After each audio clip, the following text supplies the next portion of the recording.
갑니다. 7번 문제. 그림은 각국의 전년 대비 인구 증가율과 경제 성장률을 나타낸다. 인구 증가율이나 경제 성장률이나 모두 변화율이기 때문에 양의 값도 있고 음의 값도 있어요. 그런가 하면 음의 값이 없는 것도 있죠. 그걸 우리는 비율이라고 해요. 그러니까 비율은 양의 값만 존재해요. 실업률은 변화율이에요, 비율이에요? 비율이란 말이에요. 그러니까 실업률은 양의 값만 있고 음의 값이 없어요. 그러나 인구 증가율이라든가 경제 성장률이라든가 물가 상승률 이런 것들은 양의 값도 존재하고 음의 값도 존재하는 변화율이라고요. 그러니까 이 변화율로 시험문제 나왔을 때는 항상 양의 값이면 그 규모나 양이 커지는 거고, 음의 값이면 마이너스면 그 규모나 양은 작아지는다는 것을 꼭 기억해야 돼요. 그러니까 지금 인구 증가율과 경제 성장률이 모두 양의 값만 그림에 나와 있죠. 지금 음의 값이 표시가 안 돼 있다고. 음의 값이 없다고. 그러니까 지금 인구도 계속 증가하고 있고 경제도 계속 성장하고 있어요. 즉 GDP 규모도 계속 커지고 있다. 이걸 먼저 파악을 해야 된단 말이에요. 자, 1번 기억번호로 바로 갈게요. 옳은 걸 찾아야 돼요. 1인당 실질 GDP는 2014년이 가장 크다.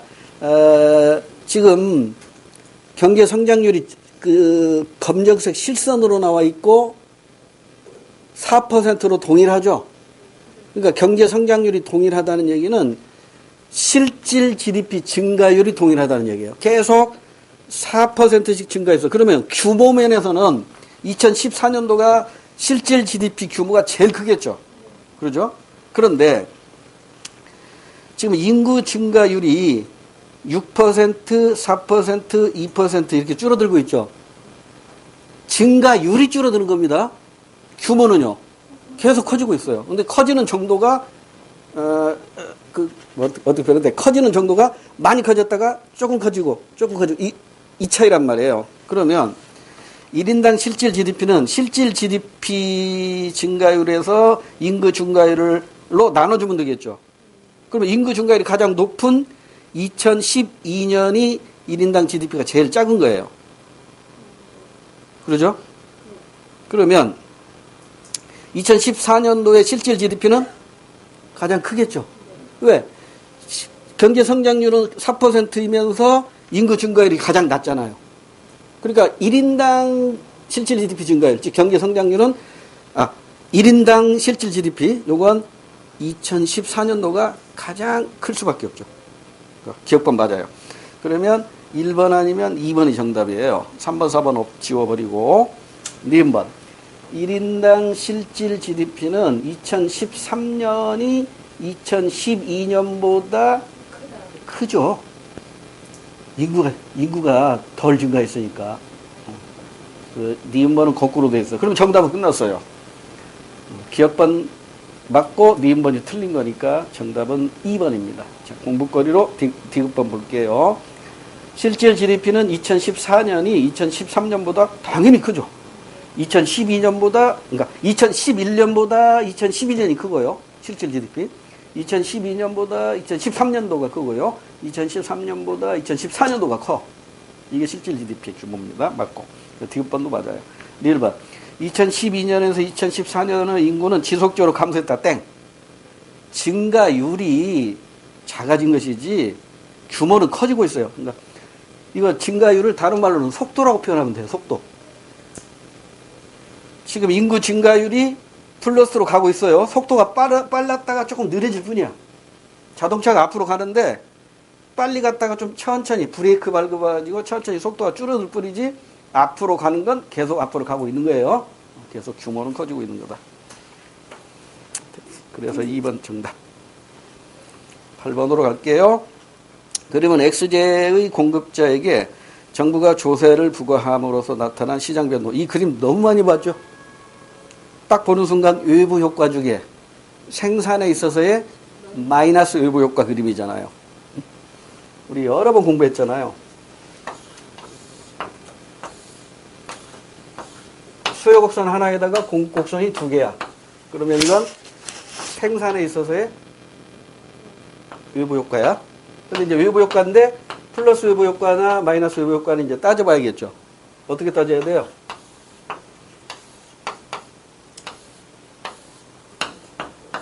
이게 사적 비용, 이게 사회적 비용이라면 사적 비용에 의해서 뭐가 결정된다? 시장 생산량. 사회적 비용에 의해서 추적 생산량이니까 시장에다 맡기니까 과잉이 됐네요. 과잉은 좋은 것이 과잉이야, 나쁜 것이 과잉이야. 나쁜 거니까 많이 만들어지는 거라고. 그러니까 생산에 있어서 외부 마이너스 외부 효과라고. 이 그림이 바로 이 그림이에요. 이게 거의 90% 이상은 이걸 가지고 시험 문제를 내요. 지금까지 출제 건수를 보면 90% 이상은 이걸 가지고 출제를 한다고. 그러니까 이제 이게 너무 많이 나왔어. 그럼 이제 이걸로 바꿀 수도 있겠죠. 그러면 이게 이제 사적 비용이고 이게 사회적 비용이라면 사적에 의해서 시장, 사회적에 의해서 추적, 생산량이 결정되니까 시장에다 맡기니까 과소가 되네요. 과소 생산됐죠? 과소 생산된 것. 좋은 것은 시장에다 맡기면 모자란다고 그랬잖아요. 그럼 이번에는 수요 곡선이 두 개네. 이번엔 수요 곡선이 두 개예요. 그러면 이건 소비에 있어서 외부 효과라고. 근데 이게 사적 편익이고 이건 사회적 편익이라고 해요. 사회적 편익. 사적 편익에 의해서 시장 소비량이 결정되고 사회적 편익에 의해서 추적 소비량이 결정되니까 시장에다 맡기니까 과소 소비 되고 있네요. 과소 소비 되고 있으니까 이건 플러스 외부 효과일까요? 마이너스 외부 효과일까요? 과소니까. 플러스면 모자라게 생산되는 거라고. 이거 바뀌어지면 어떻게 돼요? 이게 바뀌어지겠지? 그럼 과잉 소비라고. 과잉 소비. 이게 지금 우리나라 입장에서 지금 백신을 맞냐 안 맞냐 이게 논란이 되고 있죠.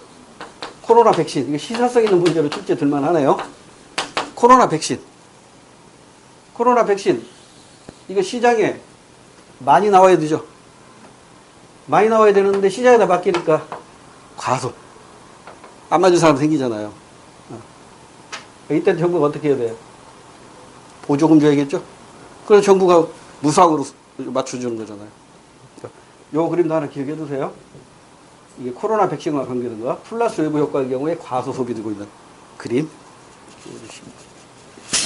일단 8번 문제로 와서 단위당 조세의 크기는 P1에서 P2죠. P1에서 P2. 그 다음에 정부의 조세 수입은 P1, P2 곱하기 Q1이죠. Q1. 2번도 틀렸고. 소비자 이용과 생산자 이용은 감소하죠. 얼마만큼 감소하죠? 그 그림에서, 여기에서.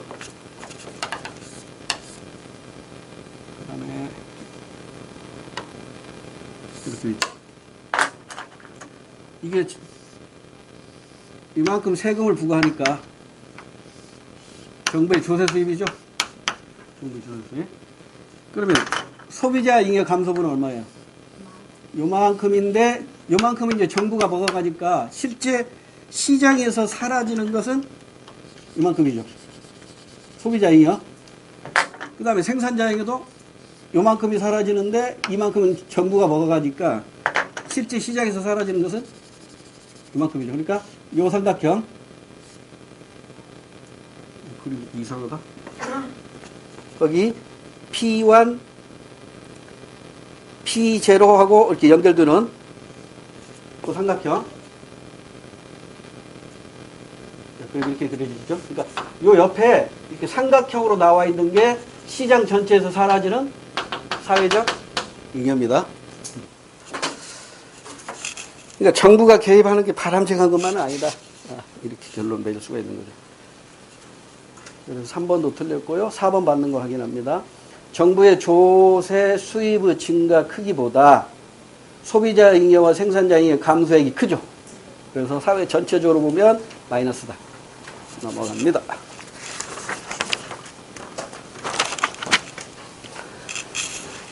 두 번 옳은 분석을 찾으래요. 표는 X, Y, Z. 요즘은 G라고 있대요. G. 가격이 현재 수준에서 5% 상승할 경우 수요량의 변화율과 판매 수입 변화율을 나타낸다. 수요 탄력성 계산이 어떻게 되죠? 가격 변동률에 대해서 또는 변화율에 대해서 수요량 변동률 또는 변화율. 인데 지금 A제는 5% 변할 때 수요량이 0이네.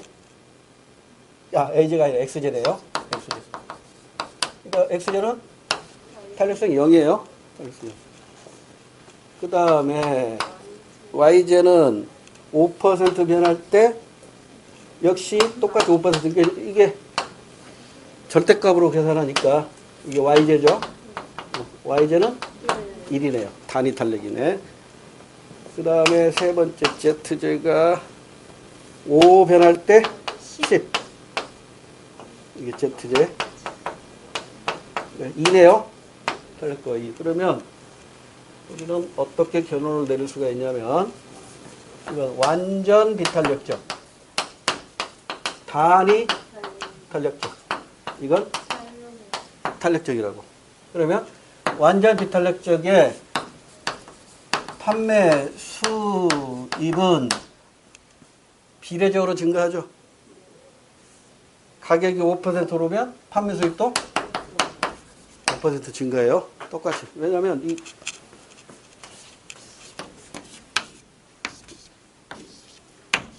이 수요 곡선이 바로 완전 비탄력이잖아요. 그러니까 가격이 P1이야. 그러면 P1 곱하기 수량이 고정되어 있잖아요. 수량. 그러니까 이거 항상 고정되어 있다고. 그러니까 가격이 오를 때마다 그 면적만 커지는 거잖아요. 가격 오르는 비율만큼 수입도 증가한다고요. 그러니까 완전 비탄력적일 때는 가격 오른 만큼 판매 수입도 올라요. 50% 오르면 판매 수익도 50% 오르겠죠. 그 다음에 Y제를 보면 단위 탄력적이잖아요. 단위 탄력적이니까 5% 오른 만큼 판매량이 5% 줄어드는 거잖아요. 똑같이 움직이니까 판매액은 변화가 없어요. 판매액은 변화가 없어요. 그러니까 판매액이 고정되어 있다. 판매액이 고정되어 있다. 말을 바꾸면 소비 지출액이 고정된 거죠. 소비 지출액이 고정된 거예요. 이건 탄력적이잖아요. 탄력적이라고. 그러니까 가격이 5% 오르니까 그보다 훨씬 더 많은 것이 감소해버리니까 판매 수입은 감소하겠죠. 근데 얼마 감소할지는 이제 가격대에 따라 달라져. 그러니까 감소하는데 여기 10% 가격이 오르니까 5% 올랐죠. 5%보다 더 많은 감소가 있겠지. 그러나 10%보다는 적은 감소가 되겠죠. 좀 어려워졌나? 하여튼 이 정도만 해놓고 다시 문제로 보자고요. 기업 판매 수입 변화율은 X제는 얼마예요? 판매 수입 변화율이니까 5% 증가니까 플러스 5% 이렇게 하면 되겠죠. 기억법 맞네요. 그러면 3번, 4번 지우고 니은번. 니은은 0%이다. Y제 0이죠? 판매 고정된 거잖아. 그럼 계산 끝났지 이제. 그러니까 이런 문제는 여기서 정답 끝내고 바로 다음 문제로 넘어가면 돼요. 1번이 정답입니다. 이것은 10%만큼 판매 수입이 변하는 건 아니고 10%보다는 적겠지. 왜 그래요? 가격 5% 오른 게 있으니까. 이해됐나요? 가격 5% 오른 것이 있기 때문에 10%보다는 적게 감소합니다. 그 다음에 1번. 수요의 가격 탄력성은 X제가 가장 크다. 땡. Z제가 제일 큽니다. 그래서 이 탄력성이 항상 기억해야 할 게 가격이 고정된 수요 곡선은 탄력도가 얼마예요? 무한대죠? 요거잖아, 요거. 가격이 고정돼 있어. 그럼 탄력도 무한대라고. 그 다음에 이건 수량이 고정돼 있어요. 수요량이 고정돼 있다. 그럼 탄력도 얼마? 0이에요. 그 다음에 이제 최근에 시험 문제 많이 나오는 것이 판매, 수입. 이 판매, 수입을 소비자 입장에서 보면 소비 지출. 이게 고정돼 있다면 이건 탄력도가 얼마? 1이에요. 단위 탄력. 그래서 가격이 고정됐을 때는 무한대의 탄력성, 수요량이 고정됐을 때는 완전 비탄력. 이런 순서로 지금 출제 비중이 높아지고 있어요. 출제 비중이. 그래서 최근에는 이쪽에서 시험 문제를 많이 만들어내고 있어. 그래서 단위 탄력적인 경우, 이 단위 탄력적인 경우 헷갈리지 말고 조심하라고 그랬어요. 짜증내지 말고 또 한번 내볼까요? 많이 틀렸던 문제. 회사원. 이렇게 나오면, 저 문제 또 내네. 이러지. 귀가 따갑도록 얘기했다고. 회사원 A씨는 일정한 소득 중 10%를 화장품 구입에 사용합니다. 그런데 화장품 가격이 15% 상승했다면 A씨의 화장품에 대한 수요량은 당연히 감소하겠죠? 몇 퍼센트 감소할까요? 당연히 15% 감소하겠지. 이거 바로 나와야 돼. 지금 바로 안 나온 사람도 뭐야? 이거 뭔 얘기지? 이러면 안 돼. 일정 소득 중 10%가 화장품 구입이니까 뭐가 고정되어 있는 거예요? 소비 지출에 고정되어 있는 거라고. 소비 지출이 고정되어 있으니까 탄력도가 1인 거야. 그러니까 가격 변한 만큼 소비량이 변하는 거라고. 15% 변했으면 여기서도 15% 변해야지. 그러니까 단위 탄력적이다 이 말을 이런 식으로 표현해서 출제를 한단 말이에요. 그러니까 이런 것도 잘 기억해 두세요. 자, 그 다음에 10번으로 가볼게요. 이 10번도 우리 시험에는 아직 서울시에서는 출제가 됐는데 우리 국가지나 지방지에서는 아직 안 나왔고 수능에서도 이게 가끔 눈에 띄어요. 예전에 이런 문제 잘 안 나왔었는데 최근에 나오기 시작하고 있어요. 이런 건 점수 주는 문제다 이렇게 생각하셔야 돼요. 표는 X의 시장에서 시장 지배력 있는 A 기업의 생산량에 따른 평균 수익과 총 비용을 나타내는 것이다. 여러분 기업의 궁극적인 목적은 이윤 극대죠. 그러니까 이건 지금 이윤 극대와 관련된 문제라고. 그럼 이때 이윤은 총 이윤이 극대가 되는 거예요. 그럼 총 이윤이 극대가 되려면 총 수입에서 총 비용을 뺀 게 극대가 돼야겠죠. 그래서 자료를 이걸 구할 수 있는 자료를 준단 말이에요.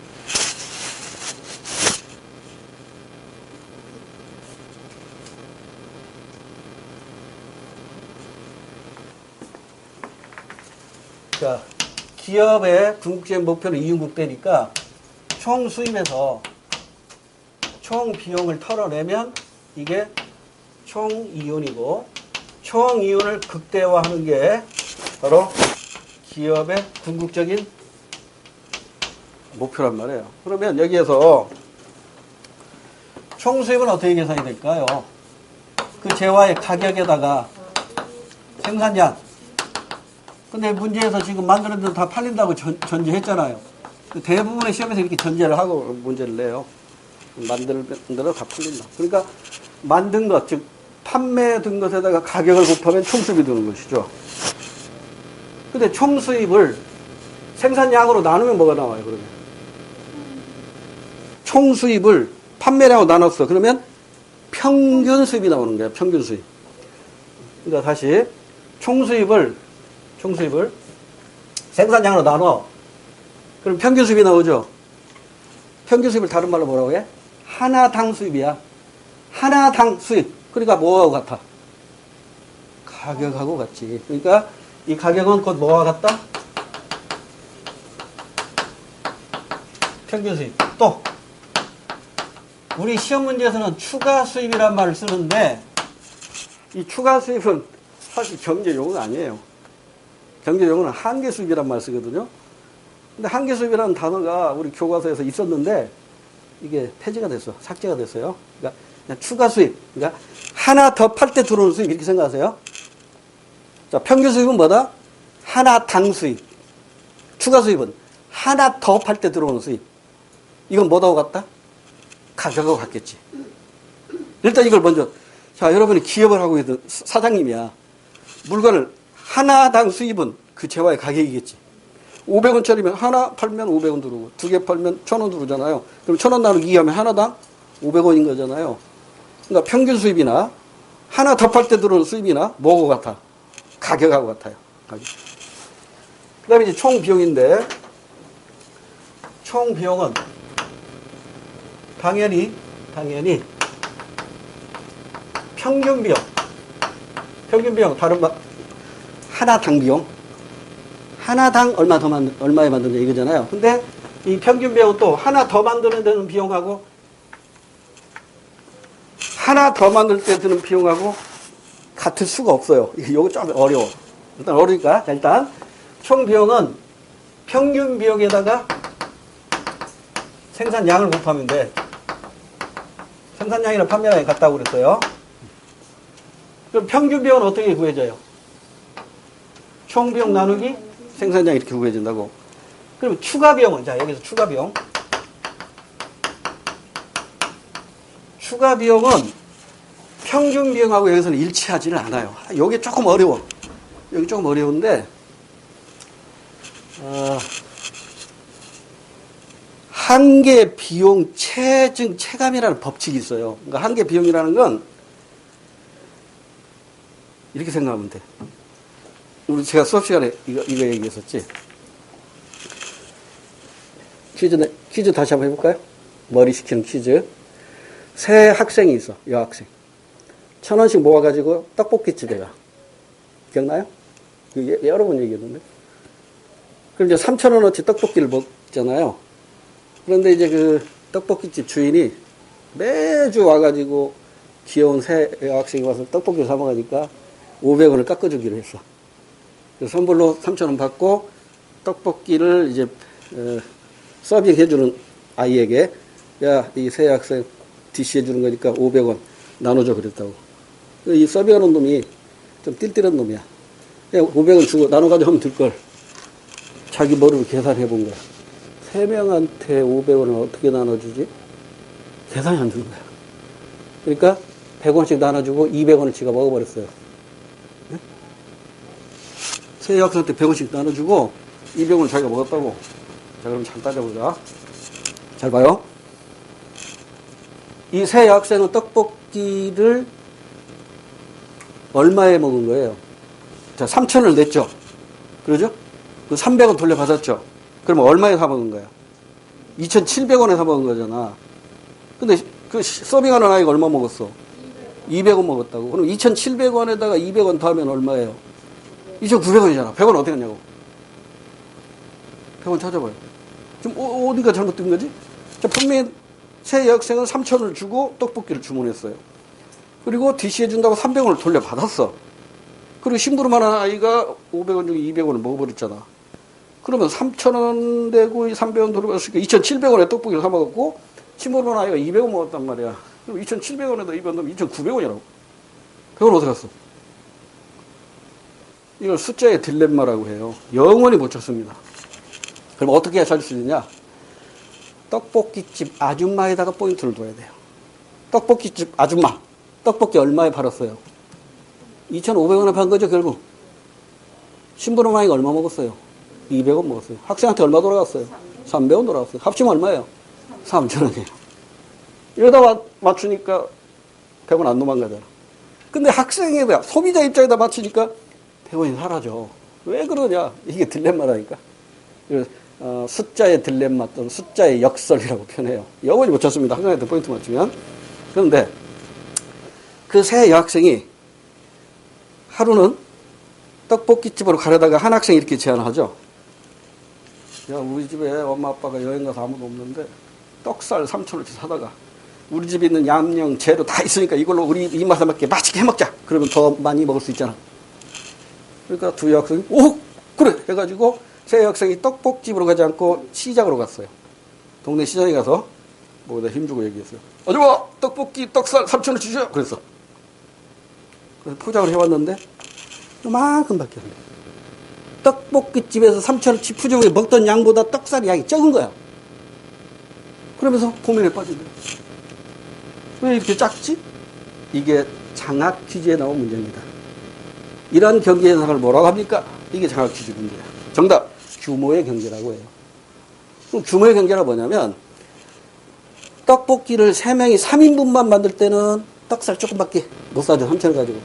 근데 100인분을 만든다고 가정해봐요. 그럼 떡살을 이만큼 사가지고 떡볶이를 100인분 만들어서 이제 3,000원치 줄 때는 더 많이 줄 수 있잖아. 그러니까 많이 만들면 많이 만들수록 평균 단가가 점점점 작아져요. 이해됐나요? 이걸 규모의 경제라고 한다고. 근데 이게 규모의 경제가 한없이 나타날까요? 아니야. 100명까지는 만들어서 팔았는데 이제 120명한테 팔려니까 20명분을 더 만들려니까 떡볶이집을 증설해야 돼. 떡볶이 냄비도 큰 거 써야 되고 가스도 더 도입해야 되고 이렇게 된다고. 그러면 또 고정 비용이 또 추가로 들어가요. 그러면 또 비용이 또 팍 올라가 버린다고. 그래서 이 비용이라는 것은 항상 U자형을 그립니다. 비용은 항상 U자형을 그린다. 제가 여러 번 얘기했던 건데. 근데 이게 예전에는 시험 문제 많이 나왔었는데 요즘 거의 잘 안 나와요. 시험 문제가. 잘 안 나오고 이제 이런 식으로 우리 수능에서 이게 나왔던 문제거든요. 이런 식으로 나오니까 이걸 제대로 풀려면 좀 알아야 된다고. 이 정도는 알아야 된다고. 자, 다시. 총 수입은 가격에다가 생산량을 곱하면 돼요. 근데 이때 가격은 평균 수입, 추가 수입하고 같아요. 일치합니다. 근데 총 비용은 하나당 비용에다가 생산량을 곱하면 되겠죠. 그런데 이때는 평균 비용하고 추가 비용, 즉 한계 비용, 추가 비용은 일치할 수도 있고 일치 안 할 수도 있다고. 그러니까 이걸 여기까지도 여기서 조금 더 나가면 이게 미적분으로 설명해야 되기 때문에 좀 골치 아파져요. 그래서 이 정도만 하고 이 문제를 바로 볼게요. 그러니까 지금 이 표에서는 뭐만 나와 있냐면 생산량이 나와 있고, 이 생산량이 나와 있고, 그다음 평균 수입이 나와 있어요. 평균 수입이 나와 있어요. 그러니까 얘 둘을 곱하면 이걸 구할 수가 있잖아요. 총 수입을 구할 수 있어요. 그러면 총 수입이 자 1, 2, 3, 4, 5, 5까지 있나요? 자 해봐요. 평균 수입 곱하기 생산량 여기 10, 2, 9, 18, 3, 8에 24, 4, 7에 28, 5, 6, 3 이렇게 된다고. 총 수입은. 그 다음에 총 비용은 바로 주어졌나요? 다행히 바로 주어졌다고. 그러니까 이 교수가, 이 출제자가 좀, 출제자가 꾀지는 사람이라면 이걸 바로 안 주고 얘하고 얘를 줄 거라고. 그럼 또 곱해야 돼. 자, 그러면 13, 16, 18, 23, 31. 이걸 시험장에서는요, 그 빈 공간에다가 이거 총수입 계산해놓고 문제 풀어야 됩니다. 그러면 이제 여기에서 이걸 빼면 총 이윤이 나오고 이 총 이윤이 극대가 되는 생산량을 결정해야겠죠. 얼마 나와요? 손해보네. 2, 6, 5, 마이너스 1. 이때 이윤이 극대죠? 이윤이 극대. 그러니까 이 사장님은 3개만 만들어 팔면 돼요. 자, 다시 문제로 옵니다. 1번. 생산량이 4단일 때 이윤이 최대가 된다. 땡. 3단입니다. 생산량이 5단일 때 X제 단위당 하나당 생산비용은 최대가 된다. 단위당 비용 물어봤죠? 그럼 평균 비용이란 말이에요. 평균 비용. 자, 여기 밑에다 쓸게요.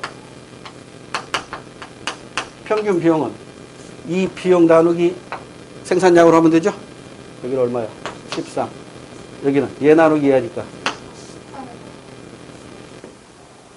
얘 나누기 얘 6. 얘 나누기 얘 4, 7에 4, 6. 얘 나누기 얘란 말이에요. 4, 6에 24. 5점? 얘는 3, 6, 18 맞죠? 4, 4, 6, 5점 얼마 되겠네? 5점 얼마? 얘 나누기 얘 6이 못 되네. 얘도 5점 얼마 이렇게 나와. 그러면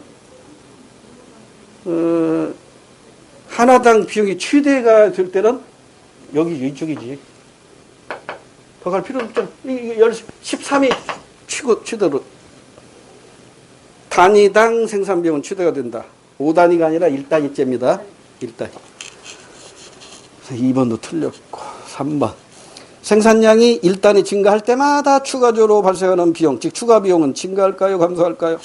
추가 비용. 자, 이거 추가 비용 계산해 봅시다. 추가 비용. 1단위째 추가 비용 얼마? 13. 13이잖아. 하나도 안 만들 때 0이었다가 하나 만드는데 13 더 증가했잖아.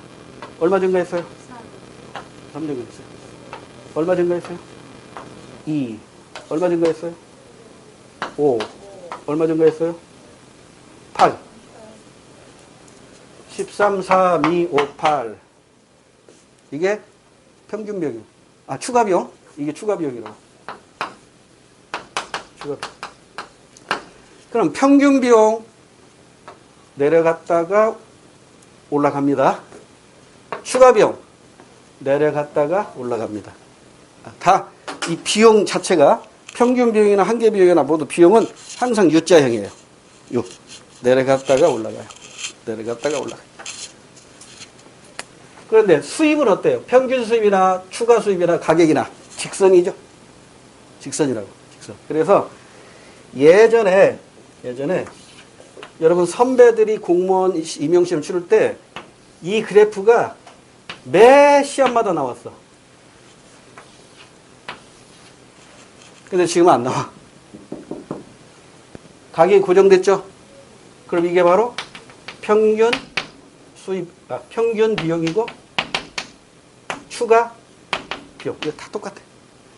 근데 지금 여기 U자형이 있고 여기 U자형이 있죠? 이게 평균 비용이고 얘가 한계, 즉 추가 비용이야. 근데 이 그림 이제 몰라도 된다니까? 그거 몰라도 돼. 이 그래프만 보면 생각나는 학생이 하나 있어요. 이 그래프를 가지고 3, 4는 여학생이 있어. 3, 4는 여학생이 우리 그 당시 지금까지 수능이 아니라 학력고사 때야.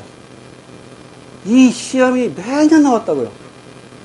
공무원 임용시험에서 이 그 기업의 이윤극 때 이걸 그래프 가지고 매년 나오니까 이걸 이해해야 되는데 이게 미적분 원리를 제대로 이해를 해야 하는 거거든. 그래서 제가 수업 시간에 아무리 설명해도 이해하는 학생이 몇 안 돼요. 그러니까 막 어려워요, 이걸. 그러니까 3, 4년 여학생이 이 문제 풀다가 이 문제를 가지고 온 거야. 쉬는 시간에 가지고 10분에 설명이 안 돼요. 그래서, 야, 이거 수업 다 끝나고 연습장 뚜껑 하나 가지고 빨강, 파랑, 노랑, 아니, 빨강, 파랑, 검정, 이 색깔 연필 갖고 와라. 이 문제 풀려면 이론부터 알아야 되니까 이론 정리를 쭉 하는데 2시간 걸리더라고요. 이론만 그냥 앉혀놓고 그냥 얼굴 봐가면서 이거 이해했나 못했나 보면서 그러니까 2시간 걸리더라고요. 이제 풀어봐. 네가 풀어봐. 바로 정답 그러더라고요. 됐지? 그 희열에 찬 얼굴이 있죠. 몰랐던 것을 깨달은. 너무 고마웠던 거야. 나 이제 가려고 주차장에서 딱 시동을 하려고 하는데 설레게 막 뛰어오는 거야. 그때 여름이었어요. 캔커피. 막 물이 팍 물방울이 막 달라있어. 얼마나 시원하겠어요? 설레게 이렇게 들고 와서 딱 받는 순간에 나도 모르게 내 입에서 정말 이게 원수야. 나도 모르게 입에서 뭐라 나오냐면 그날 제가 수업을 8시간 했어요. 1교시부터 8교시까지 8시였는데 교실 들어갈 때마다 자판기 커피 있잖아요. 교탁에다 그걸 갖다 놓는 거야. 그래서 1교시는 이제 고맙다고 받아서 먹었어. 2교시에 또 나왔네. 그래서 2교시도 반절 먹다가 그냥 내려놓고 갔어. 3교시에 또 나왔어. 그때 학생들한테 얘기했어. 야, 너네들 이거 학급비 거다 이거 올려놓는 거지? 그렇대. 야, 학급비 거다 나 이거 하루에 한 잔 먹으면 많이 먹는데 이거 수업 시간마다 왜 다른 반에서 이것만 나온다. 그러니까 이거 놓지 마 이제. 나 그냥 고마워 안 먹으려니까 이거 놓지 마. 꼭 고마움을 표시하고 싶으면 형 현찰로 갖고 와. 그랬거든. 농담 삼아. 애들 막 웃더라고요. 재밌어서 그 다음 시간에 들어갔어도 현찰로 갖고 와. 그 다음 시간에 현찰로 이것이 주둥이가 나. 그 학생이 그 시원한 캔커피 갖고 왔는데 나도 모르게 야 저기 뭐 이런 거 갖고 현찰로 갖고 나니까 탁 나오네. 순간 애 표정이 확 달라지더라고요. 아차 싶더라고요. 왜냐면 농담 삼아서 수업 시간에 한 것이 나도 모르게 탁 튀어나온 거야. 그 표정이 딱 바뀌죠. 아, 이것도 얘가 우애의 소지가 있겠구나. 아니나 다를까? 다음날 아침, 나 오기도 전에 학원 교무실 앞에서 어떤 아줌마가 그 보따리 그에다가 보재기에다가 보따리 싸가지고 저 혹시 우리 그 애 이름이 예 담임 선생님이세요? 그런 거예요. 예 맞습니다. 어떻게 오셨어요? 아 어제 우리 애기한테 얘기 다 들었어요. 아 가만히 순간적으로 머릿속으로 생각나는 게 얘가 품에도 집에 가서 엄마 내가 우리 사회 선생님한테 그 문제 하나 물어봤는데 2시간 동안 진짜 열심히 나한테 알려줘가지고 내가 정말 고마웠어. 근데 현찰로 갖고 그래. 현찰 갖고 그래, 엄마. 그러니까 걔가 이제 얘기 그렇게 했을 거 아니에요. 그러니까 이제 엄마는 또 얼마나 고민이겠어. 그러니까 아빠가 피곤했어. 여보, 우리 애기가 학원에서 이런 일이 있었습니다. 2시간 과외가 요즘 얼마예요? 그 계산해서 갖다 줍시다. 그렇게 얘기했을 거 아니야. 내 생각이 그래요. 그러니까 남편이 별 미친 새끼 다 있네. 그런 새끼는 돈 주면 안 돼. 버릇들어. 내가 있는 거 이거 하나 갖다 줘. 그게 그분이 모 대학 교수예요. 시버스 리걸 16년사를 가져왔더라고요. 그 아줌마 엄마가 또 다른 약속이 있어서 선생님 바로 가봐야 돼서 선생님 드시고요. 우리 애기 좀 잘 좀 봐주세요. 그냥 휙 하고 가버린 거예요. 그러니까 조금 있으니까 선생님들 막 오기 시작해. 내 책상에 있는 걸 딱 보여주세요. 이거 뭐야? 한번 풀어봐. 풀어봤죠? 시바스리가 16년 다 그래서 이제 학원에서 회식할 때 제가 거기서 깠거든요. 근데 그 다음부터 그 학생 얼굴을 못 보겠더라고요. 왜냐면 제가 수업 시간에 거의 마지막 할 때 멘트가 거의 비슷해요. 오늘 강의는 여기까지인데 혹시 질문할 거 있으면 질문해. 이게 마지막 멘트거든요. 그 순간 그 여학생과 눈이 탁 마주친 거예요. 야, 질문할 거 있으면 질문해. 했는데 걔 여학생과 눈이 딱 마주쳤는데 얘가 나를 빤히 쳐다봐서 고개를 탁 숙여버리더라고요. 그 순간 제가 지금 뭔지 모르지만 지금 오해가 크구나. 눈빛이 저는 이렇게 느껴지더라고요. 야, 이 새끼야, 너한테는 다시는 질문 안 해. 우리 집에 시바스 리갈도 이제 없어. 이런 눈빛이야. 그래서 그 학생 불러다가요. 내가 사과를 했습니다. 정말 미안하다. 내 생각이 맞다면 네가 오해한 거다. 나도 모르게 그 말이 나왔는데 내가 그날 수업하면서 했던 말이 있지 않냐. 이걸 8번 들어가면서 얘기를 하다 보니까 나도 모르게 그 말이 나왔는데 네 표정을 보는 순간 차 싶었다. 그런데 아니나 다를까 엄마가 시버스 리가를 가져왔는데 이거 다시 돌려줄 수도 없고 그래서 우리 선생님들이랑 같이 휴식할 때 나눠 먹었다. 어머니한테 잘 먹었다 전해주고 그에 좀 그 오해 없게 앞으로 나한테 질문 좀 많이 해라. 그래도 대학 빨리 간다. 삼성이니까. 그러고 나서 이제 그래도 질문을 안 오더라고. 제가 서점에 가서 문제집을 하나 골랐어요. 조금 어려운 문제집. 이렇게 불러다가 이거 매주 2회씩 풀어가지고 틀린 거 질문으로 와. 이건 의무야. 그랬더니 얘가 표정이 좀 이상해지더니 하더라고요. 갈수록 이제 휘수가 진행될수록 틀리는 문제가 적어져. 숙명여대 영문과 수석했습니다. 그러니까 선생님하고 친해지면 점수 팍 올라요. 선생님 미워하면 점수 잘 안 올라요. 나 미워하면 안 돼요. 질문으로 많이 오시라고. 얘기를 또 아까 이 문제 풀다 보니까 또 옛날 추억이 생각나서. 자, 그럼 이제 10번 결론 맺읍시다. 아까 3번까지 했죠. 3번까지 틀렸어요. 그럼 4번이 정답이겠네요.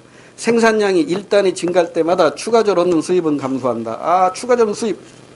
추가 수입 어디 있어요? 자, 이제 계산해야겠네. 추가 수입. 여기는 10, 여기는 8, 여기는 6, 여기는 4, 여기는 2. 자, 추가 수입, 한계 수입 줄어들고 있죠? 줄어들어요. 한계 수입 줄어들고 있습니다. 자, 그래서 4번 정답. 우리 시험에서도 이 정도 이상의 시험 문제는 안 나와요. 이 정도만 이해하고 있으면 충분히 커버할 수 있는 문제들입니다. 11번 문제. 명목이자율 물가 상승이었으니까 공식이 또 하나 바로 떠올라야죠. 실질과 명목에 관한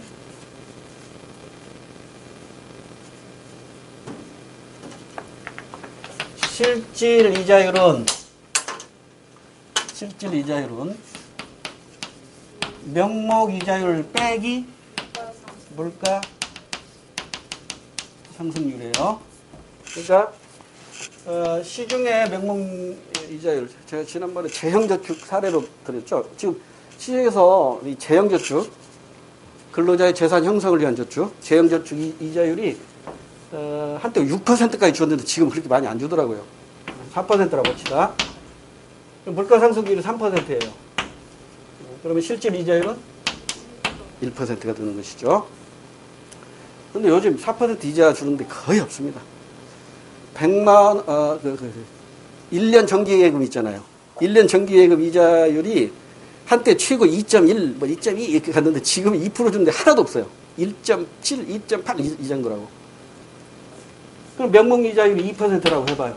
물가 상승률이 3%야. 그럼 실질 이자율은? 마이너스 1%예요. 그럼 원금은 까먹는다 이렇게 생각하는 분들이 많은데 그렇게 생각하면은 착각에 빠진 거예요. 원금을 까먹는 건 아니야. 돈의 가치가 떨어지는 거지. 돈의 가치가 떨어지는 것이 원금 까먹는 거 아니에요. 그래서 수능에서 이렇게 출제되기도 했잖아. 명목 이자율이 2%이고 물가 상승률이 3%라면 실질 이자율은 마이너스가 되므로 은행에 예금할 필요가 없다. OX. X지. 은행에다 예금해야지. 왜? 예금 안 하면 이거 0이잖아. 예금하니까 그나마 3에서 마이너스 1을 유지하는 것이죠. 이해됐죠? 자, 이거 착각하지 마세요. 실질 이자율이 마이너스라고 해서 원금을 까먹는 게 아니에요. 돈의 가치가 떨어질 뿐이야. 원금은 그대로 있고 이자도 그대로 받아요. 근데 그 돈의 가치가 형편없어지는 것이죠. 여기에서 조금 난이도를 높이면 이와 유사한 공식이 하나 있죠.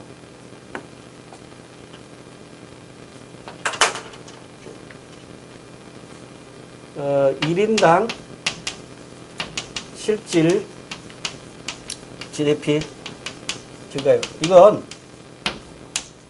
시간 있으면 암기하죠. 시간 없으면 암기 안 해도 되는데 왜냐면 혹시 모르니까 수능에서 나왔던 거라. 안 나왔다면 제가 얘기 안 하는데 나왔던 거라. 1인당 실질 GDP는 실질 GDP 증가율은 실질 GDP 증가율에서 아까 우리 문제 유사한 거 하나 있었죠?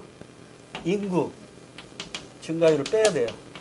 그러면 1인당 실질 GDP 증가율이 나와요. 이것도 공식을 하나 정해두세요. 다시 1인당 실질 GDP는 실질 GDP 나누기 인구 수잖아요. 근데 거기에 증가율이라는 단어가 붙이면 그 공식을 미분하면 되거든. 1인당 실질 GDP를 미분하면 돼요. 그러면 증가율이 나와. 그 다음에 실질 GDP 나누기 총인구 이걸 미분하면 실질 GDP 증가율에서 인구 증가율을 빼면 되는 이런 공식으로 변형이 된단 말이에요. 이것도 하나 기억해 두세요. 이걸 어디다 아까 우리 이거 유사한 거 7번 문제. 7번 문제. 그 경제 성장률이 실질 GDP 증가율이죠. 이 이 실질 GDP 증가율이 경제 성장률이라고요. 1인당 경제 성장률 이런 용어를 거의 안 쓰니까 주로 1인당 실질 GDP 증가율은 실질 GDP 증가율. 아, 이걸 여기다 쓰면 되겠다. 이 실질 GDP 증가율을 뭐라고 한다고요? 이게 경제 성장률이에요. 자, 그러면 그 그림에서 2012년에 1인당 실질 GDP 증가율은 얼마예요? 경제 성장률 플러스 4. 인구 증가율 6이잖아요. 마이너스 6. 이렇게 해서 계산되는 거예요. 그러면 2012년에 1인당 실질 GDP 증가율은 마이너스 2. 그 다음에 2013년은 0. 그 다음에 2014년은 플러스 2. 이렇게 되는 거예요. 1인당 실질 GDP 증가율. 이것도 수능에서 나왔기 때문에 소개했으니까요. 혹시 모르니까 기억해 두시고요. 자, 이제 11번으로 올게요. 11번까지 잠깐 쉬고요. 표에 대한 설명을 옳은 거 그러래요. 1번. 2013년 갑국, 을국만 봅시다. 갑국은 실질 이자율이 1%. 을국은 똑같네. 1%. 똑같네. 실질 이자율은 갑국보다 을국이 높다. 땡. 같아요. 1%로 갔고. 2번. 2014년 갑국과 달리 을국에서는 예금의 원리금이 감소했다. 예금의 원리금은 감소하지 않습니다.